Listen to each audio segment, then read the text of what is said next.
There we go. It's good because we want to put this on online on our YouTube channel. So I appreciate that. Anyway, my name is Dr. Brian Chaffin. I am the executive director of the Clark Fork Coalition. Many of you know me from my time at the University of Montana.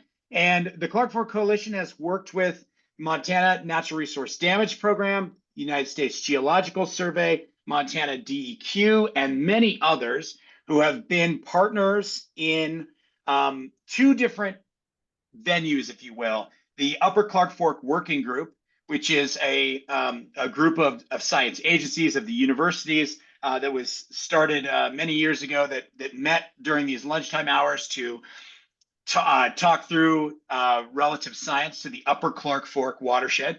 And then the Clark Fork Science Forum, which has been an in-person science-based or conference-style meeting that has happened in 2023 in Missoula, happened in 2024 in Butte, and hopefully will continue happening as a biannual basis. But through Melissa Shar at the USGS, Doug Martin and Nathan Cook at Montana NRDP, and Jessica Banasak at DEQ, we got together and we put both of those venues together and decided to continue to host these lunchtime science forums in the interim between the in-person Clark Fork Science Forum. So we're super excited to bring you the first one today. We'll meet for about an hour. We'll try to do these monthly on the third Wednesday of every month. We probably won't do too many in the summer because we'll try to punctuate this type of meeting with some field trip opportunities in the basin. And so the focus of this is to bring together a coalition of science experts from the Montana University system, key federal and state agencies, NGOs, and private industry with joint commitments to fostering collaboration and generating fundamental knowledge needed for informed decision-making as it pertains to the Clark Fork River and its floodplain and landscapes. With that, we'll take questions on the forum towards the end because I want to make sure that we have enough time to give our speaker today their full due. A couple housekeeping things. We decided not to do this as a formal Zoom webinar, so you do have the opportunity to speak and ask questions at the end of the talk, but until then, I'd really appreciate it if you just kept yourselves muted. You're welcome to show your video. You don't have to, but it would be really nice to keep yourselves muted. And then at the end, Dr. Gardner will take some questions. We'll do a Q&A that I'll moderate. And you can always put questions in the chat if you want to throw questions in the chat while you're thinking of them while Dr. Gardner's speaking. So without further ado, I'd like to introduce our speaker today, Dr. Payton Gardner from the University of Montana Department of Geosciences. He's going to be talking to us today on a talk titled Estimating Groundwater Gain and Loss Along the Upper Clark Fork Using Non-Applied Tracers. Dr. Gardner is a professor of geosciences at the University of Montana. I said that. I love this statement that he has on his website. He has dedicated his life to studying, working with, and enjoying the earth and its hydrologic cycle. He believes in constant learning through exploration and experience in the field, lab, and classroom. He's interested in hydrologic systems from the local to regional scale and their role in greater geologic processes. His expertise is in isotope hydrology and specifically with environmental tracers. And he uses heat, groundwater, and age tracers, stable and radioisotopes, and noble gas geochemistry combined with numerical modeling and its inversion to understand hydrogeologic system dynamics. I will admit that as a social scientist, I don't know what any of the last sentence means. Dr. Gardner has received millions of dollars of research grants and is the recipient of numerous research and teaching awards. And he's just a great guy. And I'm super excited to have him talk about his new and exciting work in the Clark Fork Basin. So with that, Payton, you can share screen and go ahead. Okay. Wow. Thanks for the introduction. I wrote all that stuff so long ago. It was pretty funny to hear it again. At any rate, thanks, Brian. And thanks, everybody, for being here. And so what I'd like to do today is talk about some initial studies we've been doing to look at where the Upper Clark Fork is gaining and losing between Warm Springs Pond, and Deer Lodge. And in doing that, we'll talk about some different methodologies, and in particular using these synoptic environmental tracer surveys to try and estimate groundwater gain and loss along the stream. And so I'll try to make some of this fancy stuff more legible for everybody. It's not that fancy if I can do it. Okay, so let's see if I can. All right, so the basic idea boils down to this, and that is that when we look at stream flow, we're looking at some parcel of water that's integrating water from all the sources in the basin, and that includes surface water and groundwater paths. And the fundamental idea that we're going to be using today is that oftentimes groundwater has some chemical signature that's different than water in equilibrium with the atmosphere. And you can try to use this difference in chemistry to separate out or quantify amounts of groundwater versus surface water. And then the other really useful thing about that then is that we can think about the stream as a window into the groundwater system. So because these groundwater flow paths are discharging into the river, they also then, when we sample river water, they tell us something about the groundwater system that's feeding that stream. So that's the basic idea here. We're going to go in, we're going to sample water, and we're going to use the different chemistry between groundwater and stream water to identify how much groundwater is coming in or being lost, and then identify potentially something useful about that groundwater system. So before I go too far, I wanted to just give some background on environmental tracers. And the idea behind environmental tracers are these are tracers that are not, we don't apply. So many tracers that we use in hydrology, we might inject some kind of tracer that we're interested in and then watch it migrate through the system. For example, we might inject rhodamine dye that turns the water a different color, and then we might watch how it travels through the system. Environmental tracers are fundamentally different. They are applied by the environment, and they're sort of ubiquitously and passively applied. We need to know something about how they get input into the system, and then we measure them within the system. And if we know something about how they were input, then we can tell something about how long it took for that water to get to a certain point. So some classic examples, if you look here on my figure, you might be able to see this small graph here, and it has a bunch of lines in it, and those lines are concentrations of different tracers. One of them is tritium, which is a radioactive isotope of hydrogen. Others are things like chlorofluorocarbons in the atmosphere or SF6 in the atmosphere. And these gases or water molecules were added to the atmosphere through anthropogenic activities or by cosmogenic ray bombardment. But we know something about the history of the concentration of these constituents in the atmosphere. And then they fall as precipitation during the time that they were precipitated, and they record the conditions of the atmosphere. If they get put into the groundwater system, then they record the conditions of the atmosphere at the time they entered the groundwater system. And then once they're in the groundwater system, they're sort of isolated from the atmosphere, and they tell us something about the time of recharge. Other tracers could be added by things in the subsurface. For example, one we'll talk a lot about today is radon. 222. And as part of all rocks contain some amount of uranium and thorium. And so the rocks are actively, radioactively decaying along this uranium thorium decay chain. And one of those isotopes that is produced is radon 222 along this decay chain. So there's essentially zero radon in the atmosphere. So water in equilibrium with the atmosphere contains no radon. But as soon as water leaves the atmosphere, goes down into the groundwater system and the sediments, it gets exposed to this radon production and starts to accumulate radon.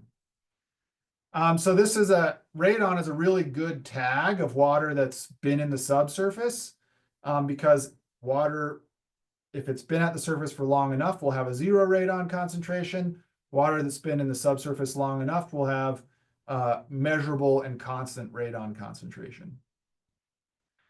All right, so we'll look at a couple of these tracers, but the basic idea is some tag that tells us something about water that is either underground or in equilibrium with the atmosphere and has been underground for some amount of time. So what we do when we do these surveys is we go out, we sample a bunch of, over the course of a day or two, we sample the stream water, the river water for a bunch of these tracers. And then we try to sample groundwater in the area around the stream. So we have some idea of what the groundwater looks like. And then we measure the concentration of these tracers in the river water along with the stream discharge.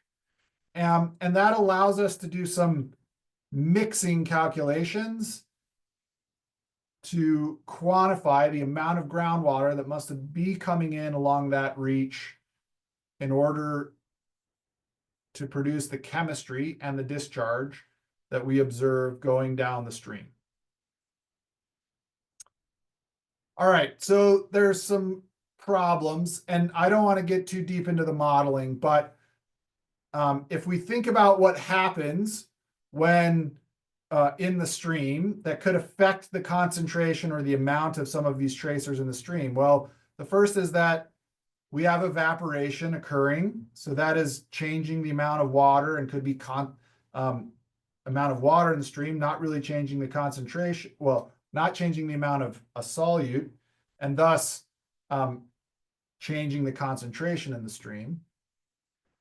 For tracers such as radon, which exchange gas with the atmosphere, we have gas exchange. So if groundwater comes into the river, it's adding radon into the river, but then that river starts exchanging gas with the atmosphere and losing radon immediately to the atmosphere.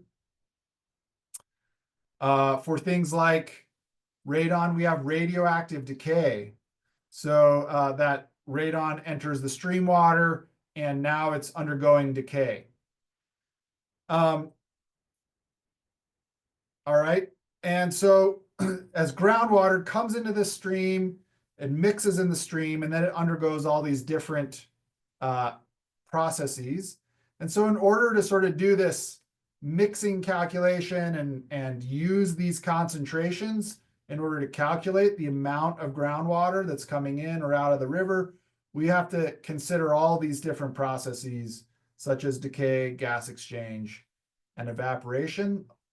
And the idea is to try and back out then how much groundwater is coming in using observations of the stream discharge and concentration.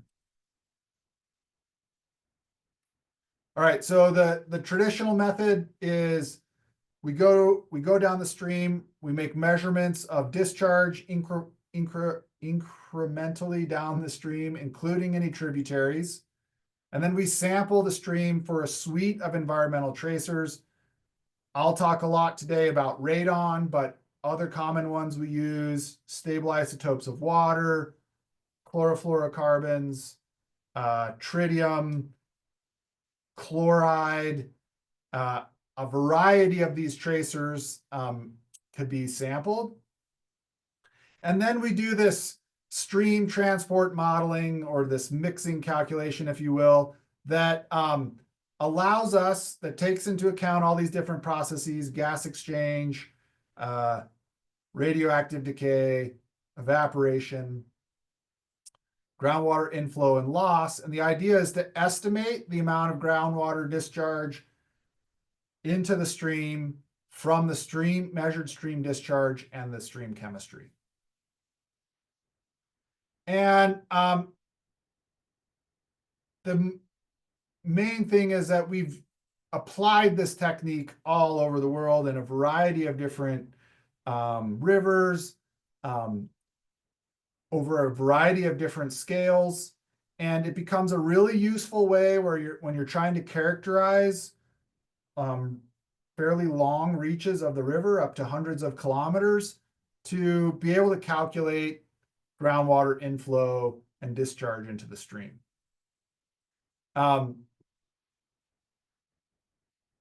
So I'm going to look at a lot of these results. Here's a result from the Verde River in Arizona. Don't worry about it too much. I just want to describe what these plots are showing, so that we can talk about these kind of results for the Clark Fork. So you're going to see this kind of plot a lot, where on the y-axis, I'll have a plot of something like, in the top left corner, discharge in the stream, measured as a function of distance downstream. So the x-axis on these plots is going to be distance downstream along the reach. And the red squares here are what we went out and measured in our synoptic survey. So we went out and measured discharge down the Verde River at a bunch of places over the course of a few days. Downstream, so we have discharge, and then the second plot on the left-hand side, the second plot down from the top, we have conductivity, the electrical conductivity in the stream, and the red dots are the measurement. The blue dot is our modeled estimate. So the blues here are the modeled discharge on this top left plot. And you can sort of see that it's doing its best. The model's doing the best that it can to try and match these red dots. For both discharge, it's trying to estimate the conductivity of the water in the river. On the right-hand side, the stable isotope composition of the river is being estimated. And the red dots are the measurements, and the blue dot is the modeled results. And what it's doing in order to try and, what the model's doing in order to try to fit the measurements, is to change the amount of groundwater coming into the stream. So this bottom plot is sort of the key here. It is the estimated amount of groundwater coming into the river in order to make the model fit the observations of discharge and these tracers in the water. So what you get at the end of this thing, of this modeling exercise, is some estimate of the amount of groundwater coming in order to fit both the discharge and the measured tracers in the river. All right, so this is for the Verde River. Here we had a lot of different tracers, and I just wanted to show that we can do this for a lot of different tracers.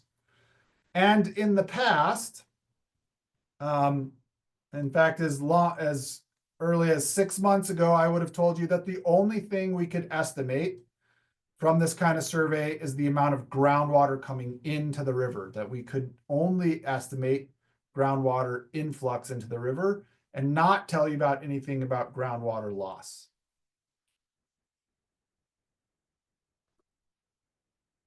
Okay, I don't want to get, because we have a diverse audience here, I don't want to get too far in the weeds here, but turns out that about a year ago, I had this idea that actually I do think, so we've known for a while that if I inject tracers into the river, I should be able to tell something about both the amount of groundwater coming in as well as the groundwater coming out. But for these non-injected tracers, for these non-applied tracers, the thought was always that they would only be able to tell you about groundwater coming in because they utilize the difference in chemistry from the stream water and the groundwater. Groundwater coming in comes in with a much different signature of the stream, but groundwater loss essentially contains the signature of the stream and doesn't change the concentration, supposedly. Well,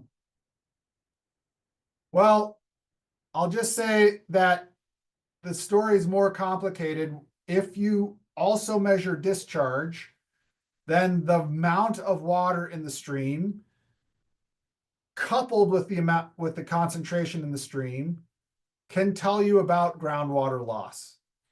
And if you really want to do some of these surveys and you really are interested in the guts of the model, I'm happy to answer questions about this later on. But the end of the day, you have two mass balance equations. One is for the amount of water in the stream. The other is for the amount of a solute or a tracer in the stream. And those two mass balances are coupled together, and you can't vary one of them without varying the other. And groundwater loss is part of the mass balance for the stream flow. And so if I'm losing groundwater or losing stream water, then I should be changing the mass balance also for the tracer. All right, so I had this idea. I thought, well, I actually think we should be able to see groundwater loss as well as groundwater gain using these isotope, environmental isotope synoptic tracers. And I just started using my model to play some numerical games, allowing groundwater loss to occur and seeing how that would affect my changes in concentration. And see whether I could actually see groundwater loss. And to back up a little bit, measuring stream loss to groundwater is actually a really hard, much harder problem to solve than groundwater gain. Because groundwater has such a big difference in chemistry, it's pretty straightforward to estimate and observe areas where groundwater is coming in. But it is hard, and there isn't really good techniques for measuring loss. And in order to measure loss, we either have to go drive piezometers and measure hydraulic flux at certain points, or we need to inject a tracer and basically measure how much of it doesn't make it to our downstream point, and we can measure how much was lost to the groundwater system. But that's really hard to do over large areas. So if we could use these non-applied tracers to back out stream flow gain from the groundwater as well as stream flow loss to the groundwater, that would be really useful for us in the future. Okay, so I started playing these games. So here's results from two different toy models. I don't want to get too far into these details, but on one of these models, on the model on the left, on the lower left plot, I have groundwater coming in for some amount of distance, and then I have groundwater being lost for some amount of distance. And it's just following some really uniform function where it comes in for a little while and then it's lost for a little while. And it just follows this step function down the stream. Again, this is just a toy model. And then you can see the theoretical results that the model gives. So the plot above it is the modeled stream discharge, and you see where groundwater is coming in. As we would expect, stream discharge would increase, and then it would decrease at where the stream loss is occurring, and you get this sort of seesaw-shaped pattern of discharge. And one thing I just want to point out is that these are pretty small changes. So the total change in discharge is about 3% here, and that's well within uncertainty of a gauging station. So we would never actually be able to see 3% difference. I mean, maybe there's somebody who's super good at gauging on this talk who tells me they could get 3%, but most of the time 3% would be well within our error measurement for a discharge measurement. And on the top, you can see the expected radon concentration. If we had this sort of if we started off at 0, radon increases where we're gaining groundwater, and then it decreases mostly due to gas exchange where we're losing water. And you see the seesaw pattern in the radon, and that's largely due to gas exchange. On the figure on the right, instead of having loss, I just have this stream only experience gains and have none of the losses. And so the stream flow above now just sort of steps up, and it gains about 15% over the whole entire reach. And this is probably visible in gauging, but it's close. And you can just see here, sorry, the modeled radon concentration, and they look pretty similar. But if I look at the difference in concentration, there is actually a significant difference in the modeled radon concentration between the loss, the stream that's seeing loss versus the stream that's seeing no loss. And so this is the first indication to me that actually the concentration in the stream does change if I have stream loss. It's small. It's on the order of about 6%, which again, for radon measurement may or may not be observable, but it does change. Okay, so I've done a lot of experiments, and it turns out that I think that we can probably see loss, and it gets above the measurement uncertainty. And I didn't want to bore you with those gory details. I wanted to get into the good stuff and talk about the application of this to the Clark Fork River, something that we're all interested in here. So we're going to look at a reach here that starts basically at the start of the Clark Fork beneath Warm Springs Ponds, downstream of Warm Springs Ponds, and stretches all the way to Deer Lodge along the upper Clark Fork. So the modeled reach, the modeled domain is this yellow line along the Clark Fork you can see here. Blue squares here are USGS gauges that give us discharge measurements along the reach, as well as discharge measurements of tributaries. The circles here are measurements of radon from the stream. So these are synoptic measurements of radon along the stream, all collected on a single day. And then the triangles here, and they're colored by the amount of radon in the stream. So dark colors have a lot of radon, light colors have less radon, and you can kind of see the radon changes as you go downstream. And then the triangles here are measurements of radon in the groundwater from shallow alluvial wells. Try to find wells that were surfaced, that were finished in the shallow phreatic aquifer that would be most connected to the river. And so we sampled radon from those wells along the study reach. Okay, so we're gonna, we went out, we did the synoptic survey, and the idea is to just come up with some initial constraints on the amount of net groundwater exchange along the reach. It's about a 47-kilometer long reach. There's a lot of agriculture going on here. We all know about the mining history and the history of contamination, both from sediments on the floodplains, but also from a variety of different sources. we're all pretty well aware of problems with the Clark Fork, but one of the fascinating things to me is that we know so little about the interaction between groundwater and stream water along this river. And what I can tell you is that rivers in the Intermountain West, and in particular in Western Montana, are highly connected to shallow alluvial aquifer systems. And it's really hard to think about one system without thinking about the other. It's basically the same water source. And so understanding groundwater interactions is really key to understanding both how stream flow and stream chemistry are going to behave along this reach.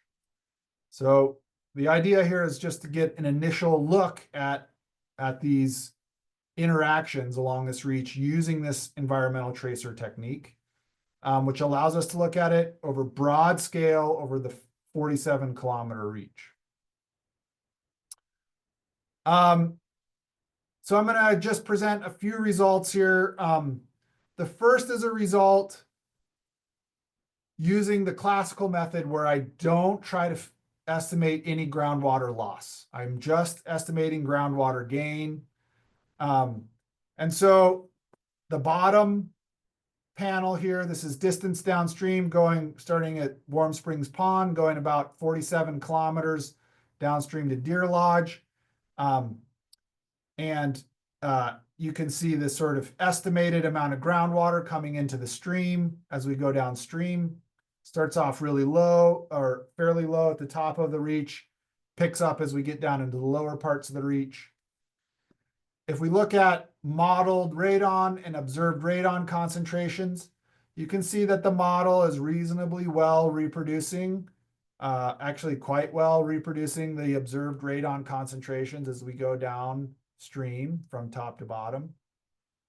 It's missing pretty hard on the discharge. So the model is way overestimating the amount of discharge in the stream.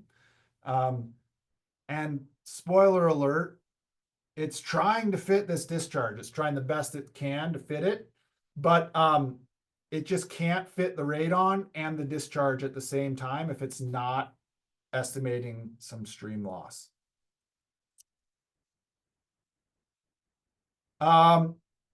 Okay, so now let's let the model estimate stream loss as well as stream flow gain and see how it performs. So on this bottom plot, you see distance downstream. The red line is the estimated groundwater loss as a function of distance downstream. And the green line is estimated groundwater gain as a function downstream. And then this dashed line is gain minus loss, which is the net exchange. All right, and so you see in the first 15 kilometers, first 1,500 meters, we see a net loss in the stream. Then we have about 10 kilometers of pretty neutral conditions. And then we have another 20 kilometers of pretty strongly net gaining conditions. When we allow the model to estimate both stream loss and stream gain, we can see that the model fits. So on the top plot is the radon concentration. The model is able to fit the observed radon concentrations quite well. All right, well within the measurement uncertainty. And it's also able to fit the observed discharge measurements quite well. So this model is able to fit radon and stream very well. It fits it quite a bit better than the gain only. And it now is providing us some information on the net gain and the net loss on this stretch of the river. So let's just look at this, what it looks like in aerial view. So here I've plotted gain or the net exchange on the Clark Fork River is a function of the distance downstream. And so it's a similar color scheme where net loss is red and net gain is green. And we can just sort of see how this looks spatially here. We see net loss up high from Warm Springs down. We can see the neutral area in the center with this yellow. And then we can see the gain starting to pick up and finally be strongly gaining right before Deer Lodge. Now, in my experience, so there's a couple surprising things to me when I saw this. The first is conceptually, when I was looking at aerial photographs and thinking about the Dutchman complex and thinking about the Warm Springs ponds and the ponding of water, my original thought was that the top portions of this reach would be strongly gaining. And I'm not right about that. It seems to be losing a fair amount through that portion. But when I think more about how these systems seem to behave in these Intermountain West valleys, in general, to the south of the pond, these stream, Silverbow Creek is sort of more constrained by bedrock. It's opening up out into this Deer Lodge Valley here. In general, we tend to see a lot of loss by these streams where they flow out of bedrock constraint and into the valley aquifers. Then when we think about what happens downstream of Deer Lodge, the valley constricts a lot. The sediments start to constrict. We have more bedrock control, and generally we start to see a lot more gain at these constriction zones. And so sort of not thinking about the Warm Springs Pond and the Opportunity Ponds complex, but just thinking more about the structural geology controls, this pattern of loss at the top of the valley and gain at the downstream end of the valley are pretty consistent with what we see in other valleys, but just not quite what I was expecting for this particular reach. I want to talk a little bit about just comparing the total amount of exchange. So when here I'm looking at the amount of groundwater discharge when I consider loss versus the amount of groundwater discharge I estimate if I don't consider loss. So this top plot is sort of the amount of groundwater I measured or I estimated when I considered loss minus the amount I estimated when I didn't consider loss. And I just normalize that by the sort of standard method of not considering loss.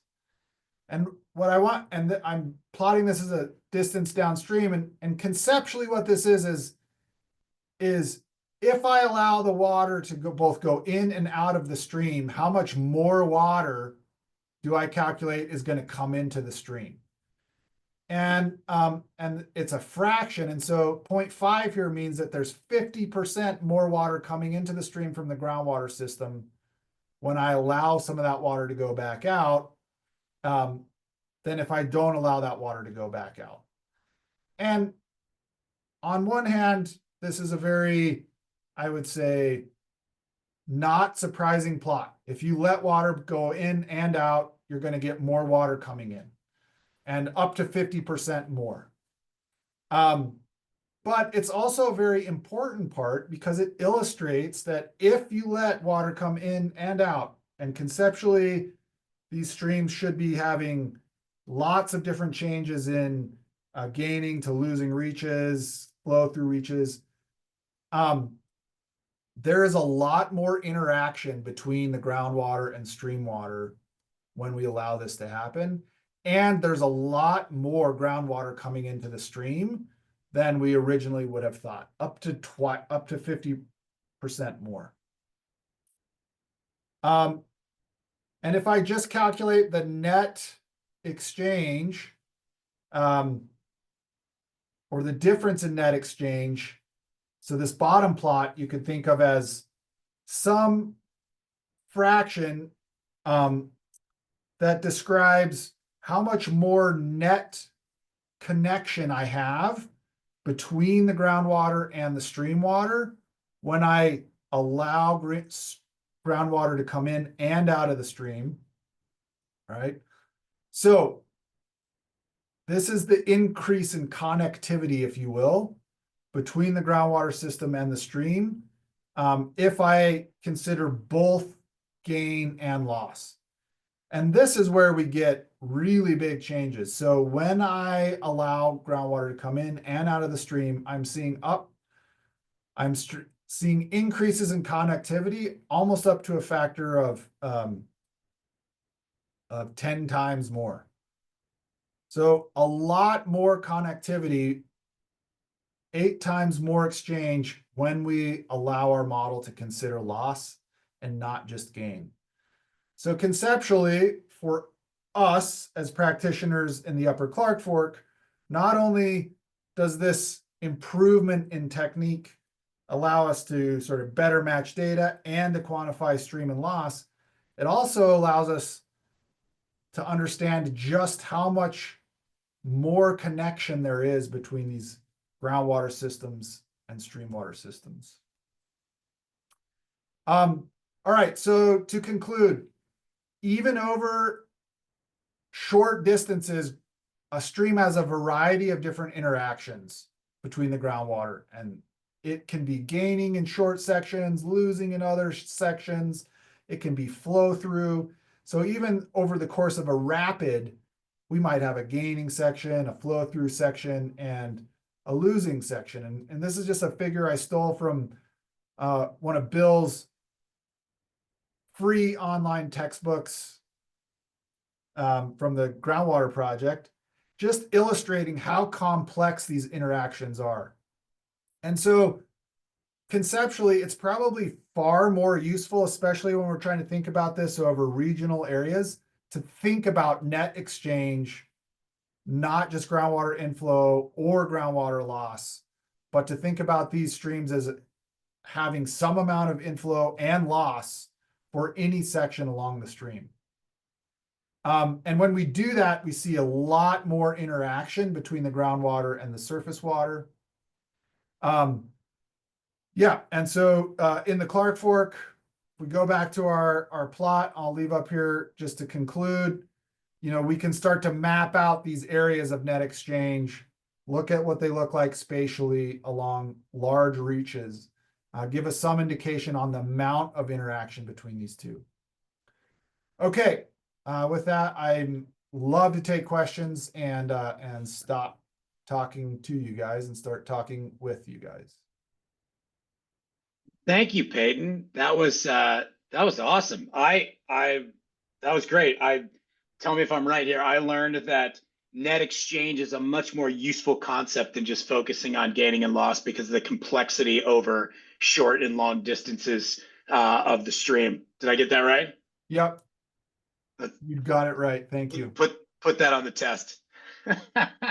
Yeah, so we'll take questions for Payton. You can put your question in the chat. You can unmute yourself and ask a question. You can tell me in the chat that you want to ask and I call on you. The floor is yours.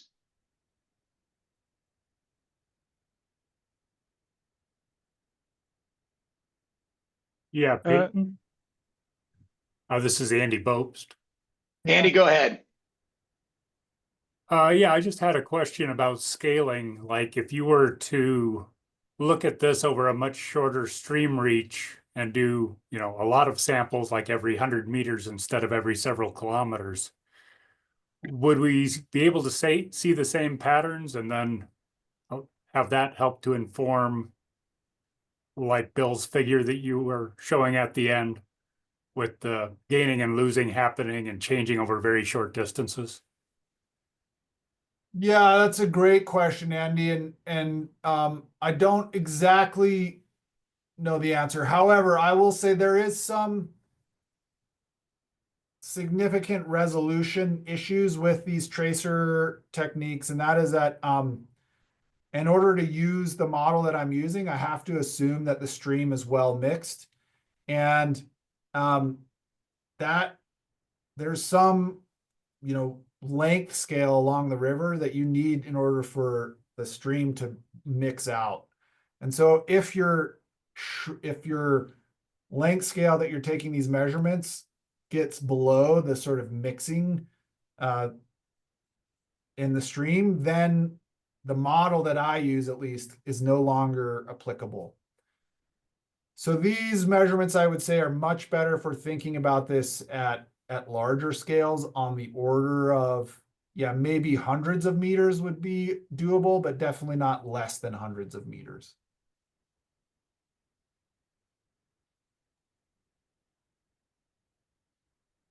And did that do it for you? Follow up? No, that's good. Thanks. Great. I think Nathan, you were next, then we'll go to Vicky has one in the chat. Thanks, Brian, and hi, Payton. So I guess I have two questions if we've got time. The first is, what might be next for this research? Are you going to do any follow-up studies in the Clark Fork? And the other one is, just looking at this aerial photo on our screen here, you mentioned the geological controls, but there's a lot of irrigation going on in that west side of the valley there. Do you think any of that might contribute to that pattern of loss and gain that your model showed? Two great questions. Thanks, Nathan. So first one, this is just our first stab. We plan to do these synoptic surveys. This is one, this was done in August. So it would be very interesting to see how these patterns change temporally.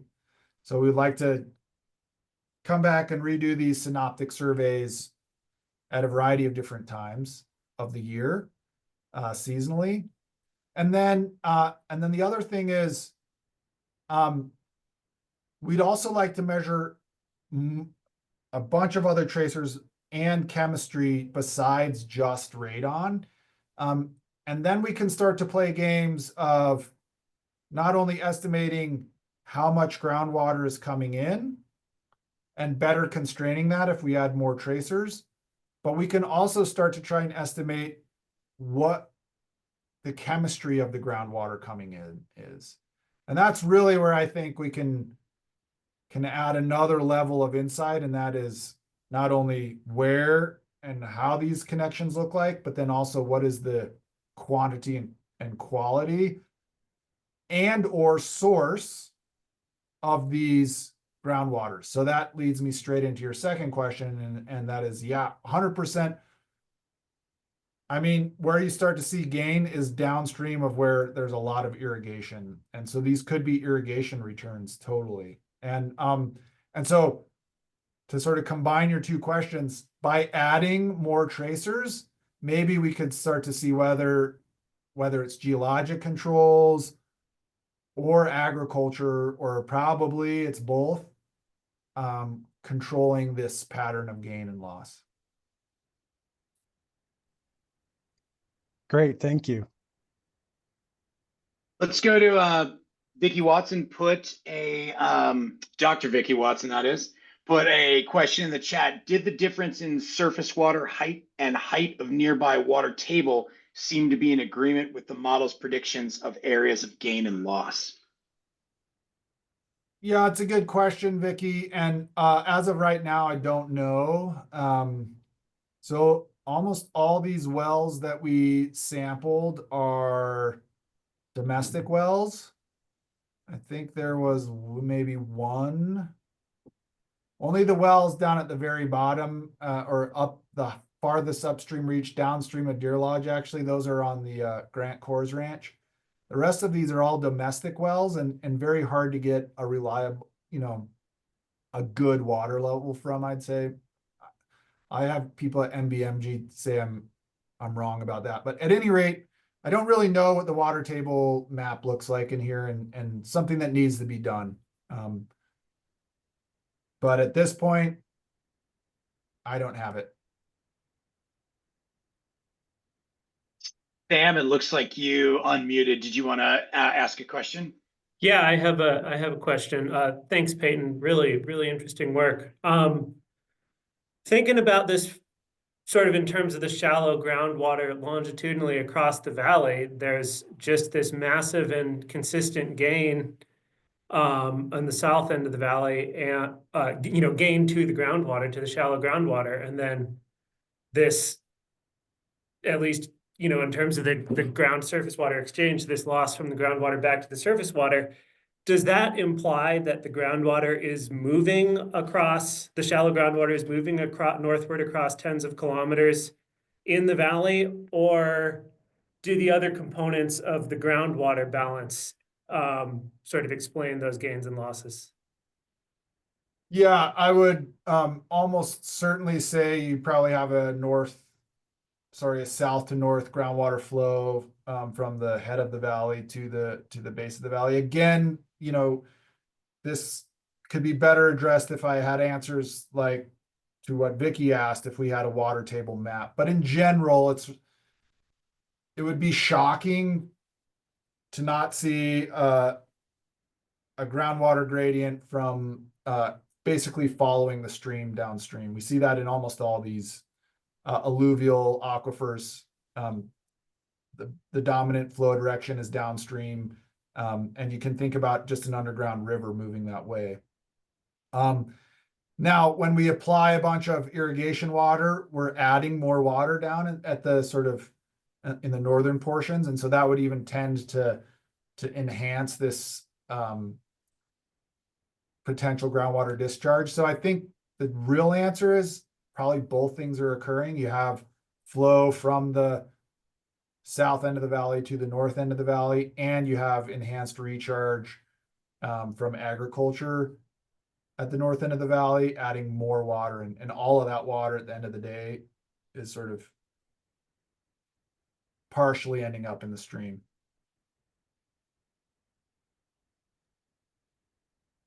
Yeah, I had a similar thought there. That's a great question.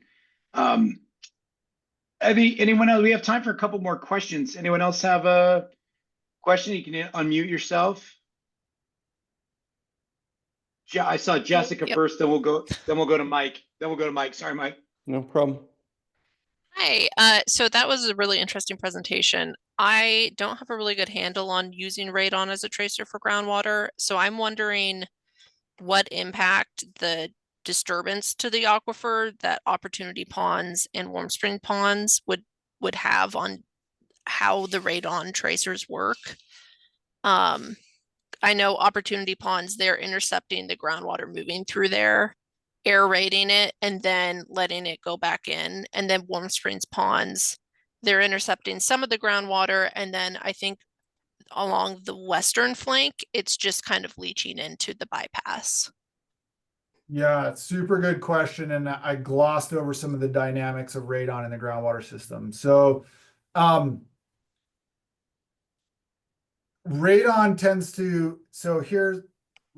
two things. It is produced by radioactive decay of uranium and thorium, and then it undergoes decay. And so when the rate of production equals the rate of decay, we call that secular equilibrium. And it turns out that radon will come to secular equilibrium after about 2 weeks underground. So it basically records the concentration given the production of the production rate of the sediments within the sort of the past 2 weeks. So in the areas right around the pond where you've got that sort of degassing and stuff you were talking about, I could see that affecting radon concentrations in the shallow groundwater immediately surrounding the pond. But as that groundwater moves away from the pond, it will have residence times much longer than 2 weeks and will come back to equilibrium with the sediments without that impact from the warm springs pond. So this is one of the confounding factors and nice factors about radon. It really records sort of the local conditions and isn't that affected by long flow paths or changes far upstream. Yeah. Thanks. Go ahead, Mike. Yeah, thanks, Peyton. This regarding the spatial heterogeneity, it seems like, your model does a really good job of fitting to the data, so it just doesn't seem like a big factor. Like you're saying that it tends to erase itself. Is that what's going on there? Yeah, I mean, I agree that at some level it evens out and there are sort of average conditions, and what our model is able to do really is see those average conditions. But I do think that oh look, and I knew Andy would have something. He has the potentiometric map. But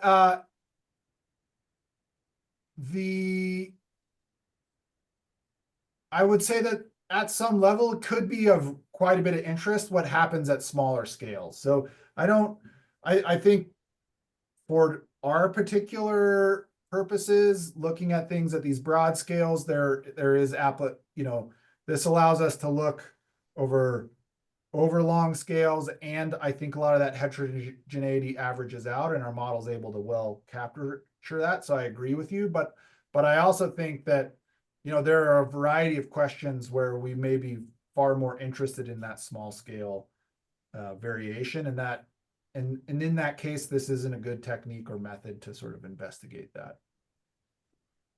Yeah, I think the flip side of that is just biogeochemically, if we're looking at measurements at one location, is that just biased based on some local groundwater input, or is? Yeah, it very well could be. I mean, that's it. This idea of scaling and heterogeneity, one can spend a lot of time thinking about it. Yeah, I find it reassuring though that your model fits so well. Yeah, I was very happy with the fit. Thanks, Mike. We have one more question that we'll get to, but before we do, just in case folks have to leave, I just want to make two quick announcements. One, in the chat, I went ahead and put Sam Carlson from CFC's email. If you have ideas for future speakers in this series or field trip ideas, go ahead and email Sam. Also, our website's in there. You could stay connected. There's a calendar there. You could sign up or send other people there to sign up for the email list so you can stay connected to this. And then also, I just want to thank Payton. Everybody give Payton a little round of applause. Thanks for kicking us off. I'm really excited, thrilled. We're all thrilled about just bringing back this venue to talk about new and emerging science or revisiting science for the past in the Clark Fork Basin. So thanks, everybody. Thanks, Payton. And we got time for one more question, just a quick one from CJ4871.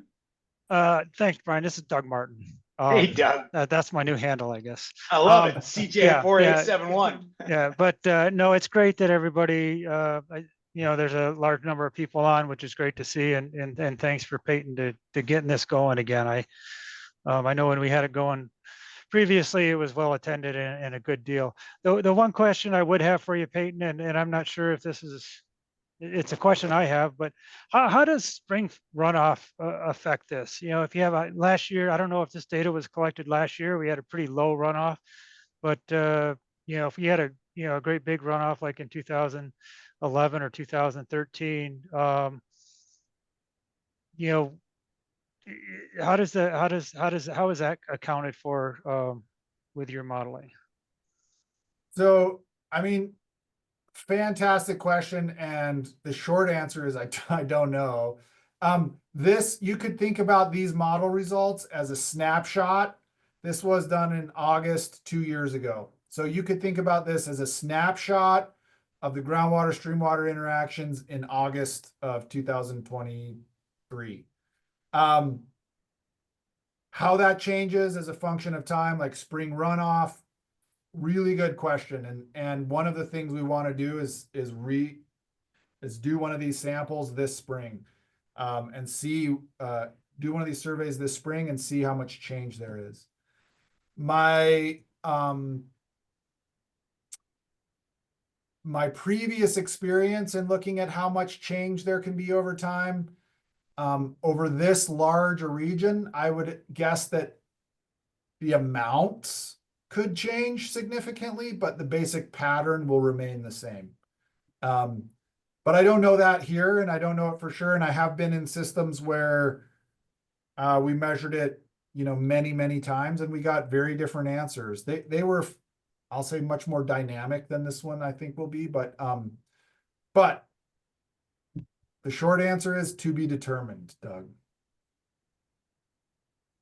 Thank you. Well, I'm not muted. Yeah, thanks again, Payton. Really appreciate it. Next month, we'll send out a reminder soon for doing this again in March, and I believe we're going to have Nathan Cook from NRDP talking about fisheries and some updated information of fisheries in the Clark Fork.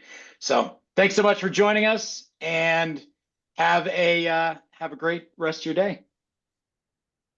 Thank you, everybody.